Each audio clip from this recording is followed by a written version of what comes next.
ಮಧ್ಯಪ್ರಾಚ್ಯದಲ್ಲಿ ಯುದ್ಧ ನಿಂತು ಜಾಗತಿಕ ಬಿಕ್ಕಟ್ಟು ಶಮನವಾಗುತ್ತೆ ಅಂದ್ಕೊಂಡಿದ್ದ ಪ್ರಪಂಚದ ಜನರಿಗೆ ಈಗ ನಡುಕ ಹೆಚ್ಚಾಗ್ತಾ ಇದೆ. ಗ್ಯಾಸ್ ಇಂಧನ ಅಭಾವದ ನಡುವೆ ಹಾರ್ಮೋಜ್ ಜಲಸಂಧಿ ಮೇಲೆ ಅಮೆರಿಕ ದಿಗ್ಬಂಧನ ಹಾಕಿದ್ದು ಮತ್ತಷ್ಟು ಉದ್ವಿಗ್ನತೆ ಹೆಚ್ಚಾಗಿದೆ. ಅಮೆರಿಕದ 15ಕ್ಕೂ ಹೆಚ್ಚು ಯುದ್ಧ ನೌಕೆಗಳು ನಾಕಾಬಂದಿ ಹಾಕಿದ್ದು, ಇರಾನ್ ಹಡಗುಗಳು ಸಮುದ್ರದಲ್ಲೇ ಸಿಲುಕಿದ್ದು ಒಂದು ದಿನಕ್ಕೆ 4073 ಕೋಟಿ ರೂಪಾಯಿ ಲಾಸ್ ಆಗಿದೆ. ಇದುವರೆಗೂ ಅಮೆರಿಕ ಮತ್ತು ಇಸ್ರೇಲ್ ದಾಳಿಗಳಿಂದ ಸುಮಾರು 25 ಲಕ್ಷ ಕೋಟಿ ರೂಪಾಯಿ ಇರಾನ್ಗೆ ನಷ್ಟ ಆಗಿದೆ. ಅಮೆರಿಕದ ದಿಗ್ಬಂಧನ ಮುಂದುವರೆದ್ರೆ ಇರಾನ್ ಪ್ರತಿ ತಿಂಗಳು ಸುಮಾರು $13 ಬಿಲಿಯನ್ ನಷ್ಟು ಬೃಹತ್ ಆರ್ಥಿಕ ನಷ್ಟವನ್ನ ಅನುಭವಿಸಬೇಕಾಗತ್ತೆ ಎಂಬ ಆತಂಕ ಶುರುವಾಗಿದೆ. ಇದೇ ರೀತಿ ಏನಾದ್ರೂ ಆದ್ರೆ ಯುದ್ಧದ ನಂತರದ ದೇಶದ ಆರ್ಥಿಕ ಪರಿಸ್ಥಿತಿ ತುಂಬಾ ಕಷ್ಟಕರವಾಗಿದೆ ಮತ್ತು ಚೇತರಿಸಿಕೊಳ್ಳೋದಕ್ಕೆ 12 ವರ್ಷಗಳು ಬೇಕಾಗಬಹುದು ಅಂತ ಇರಾನ್ ಕೇಂದ್ರ ಬ್ಯಾಂಕ್ ಎಚ್ಚರಿಸಿದೆ.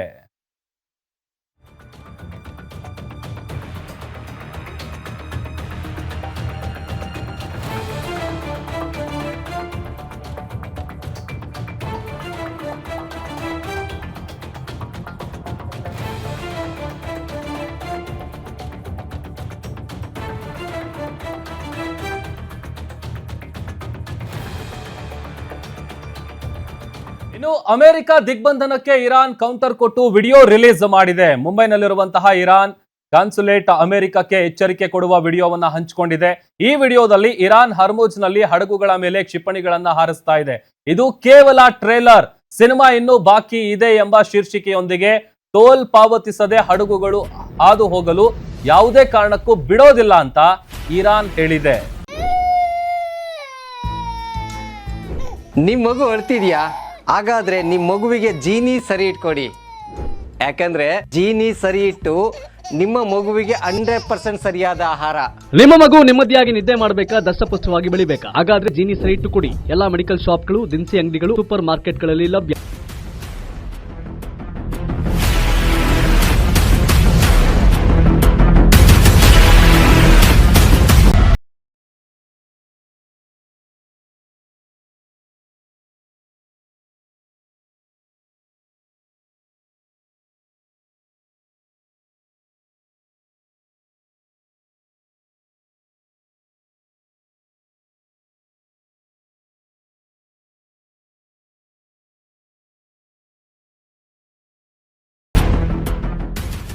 ಅತ್ತ ಹಾರ್ಮೋಜ್ ಜಲಸಂಧಿ ಮೇಲೆ ದಿಗ್ಬಂಧನ ಹಾಕಿರೋ ಬೆನ್ನಲ್ಲೇ ಅಮೆರಿಕದ ಮೇಲೆ ಚೀನಾ ಖಡಕ್ ವಾರ್ನಿಂಗ್ ಮಾಡಿದೆ.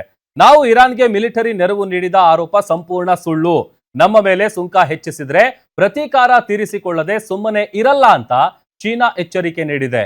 ಚೀನಾದ ವಿದೇಶಾಂಗ ಸಚಿವಾಲಯದ ವಕ್ತಾರ ಗುವಾ ಜಿಯಾಕುನ್ ಮಾತನಾಡಿ, ಅಮೆರಿಕದ ದಿಗ್ಬಂಧನ ಅಪಾಯಕಾರಿ.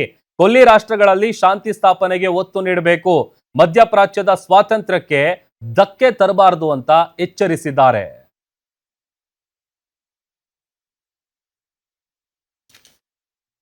ಇನ್ನು ಅಮೆರಿಕ ಮತ್ತು ಇರಾನ್ ನಡುವೆ 2ನೇ ಸುತ್ತಿನ ಸಂಧಾನ ಮಾತುಕತೆಗೆ ವೇದಿಕೆ ಸಿದ್ಧವಾಗ್ತಾ ಇದೆ ಎನ್ನಲಾಗ್ತಿದೆ. ಆದ್ರೆ 2ನೇ ಸುತ್ತಿನ ಮಾತುಕತೆಗೆ ಪಾಕಿಸ್ತಾನದಲ್ಲಿ ಉತ್ಸಾಹ ಇದ್ರು, ಅದಕ್ಕೆ ತಕ್ಕಂತೆ ಹಣ, ಯಾವ ಹಣ? ಕಳೆದ ಬಾರಿ ಶಾಂತಿ ಮಾತುಕತೆ ನಡೆಸಿದ್ರಲ್ಲ ಖಾಸಗಿ ಹೋಟೆಲ್, ಆ ಹೋಟೆಲ್ನ ಬಿಲ್ನ ಹಣ ಕೊಟ್ಟಿಲ್ವಂತೆ. ಅಷ್ಟು ಬರ್ಬಾದ್ ದೈನ್ಯಸಿ ಸ್ಥಿತಿಗೆ ಬಂದಿದೆಯಾ ಈ ಪಾಕಿಸ್ತಾನ? ಒಂದು ಹೋಟೆಲ್ನ ಬಿಲ್ ಕೂಡ ಕಟ್ಟಕ್ಕಾಗದೆ ಇಡೀ ಅಂತಾರಾಷ್ಟ್ರೀಯ ಮಟ್ಟದಲ್ಲಿ ಪಾಕಿಸ್ತಾನವನ್ನ ನೋಡ್ತಾ ಇದ್ದಾರೆ. ಬಿಕಾಸ್ ಪಾಕಿಸ್ತಾನ 2 ದೇಶಗಳ ನಡುವೆ ಬ್ರೋಕರ್ ಕೆಲಸ ಮಾಡ್ತಾ ಇದೆ, ಇರಾನ್ ಮತ್ತು ಅಮೆರಿಕ ನಡುವೆ. ಸೊ ಇಂತಹ ಒಂದು ದೊಡ್ಡ ಸಂಧಾನ ಮಾತುಕತೆ ನಡೆಸಿದಂತ ಹೋಟೆಲ್ನ ಬಿಲ್ನ ಹಣ ಕೊಡೋದಕ್ಕೆ ಪಾಕಿಸ್ತಾನ ಸರ್ಕಾರದ ಹತ್ರ ಹಣ ಇಲ್ಲ ಅಂತಂದ್ರೆ, ಯಪ್ಪ ದೇವ್ರೆ, ಎಂತ ಭಿಕ್ಷುಕ ದೇಶ ಇದು ಅಂತ. ಅದೇನು ತಿನ್ನಕ್ ಕೂಳಿಲ್ಲ ಅಂದ್ರೆ ಜುಟ್ಟಿಗೆ ಮಲ್ಲಿಗೆ ಅಂತ ಇಂಥವ್ರು ನೋಡೇ ಮಾಡಿರ್ಬೇಕು ಅನ್ಸುತ್ತೆ ನನ್ಗನ್ಸಿದ ಮಟ್ಟಿಗೆ. ಇಂಥ ದೇಶದ ನೋಡೆ ಬಿಲ್ ಕಟ್ಟಕ್ಕೆ ಯೋಗ್ಯತೆ ಇಲ್ವಾ? ಇಡೀ ಅಂತಾರಾಷ್ಟ್ರೀಯ ಮಟ್ಟದಲ್ಲಿ ಅಲ್ಲ, ಒಂದು ಯೋಗ್ಯತೆ ಬೇಕಲ್ಲ, ಒಂದು ಕ್ರೆಡಿಬಿಲಿಟಿ ಬೇಕಲ್ಲ, ಆ ಮಾತಿಗೆ ಒಂದು ಪವರ್ ಬೇಕಲ್ಲ. ಹೋಟೆಲ್ನವ್ರು ಒಂದು ಸರ್ಕಾರ ನೋಡಲ್ಲ, ಹಂಗ ಸರ್ಕಾರಗಳು ಹೆಂಗ್ ನಡೆಯುತ್ತೆ ಇಂತ ಅಲ್ವಾ? ಒಂದು ಹೋಟೆಲ್ ಒಂದು ಸರ್ಕಾರಕ್ಕೆ ಆಗಲ್ಲ, ಹಣ ಕೊಟ್ರೆ ಅಷ್ಟೇ ಕೊಡ್ತೀವಿ ಅಂತ ಒಂದು ಸರ್ಕಾರಕ್ಕೆ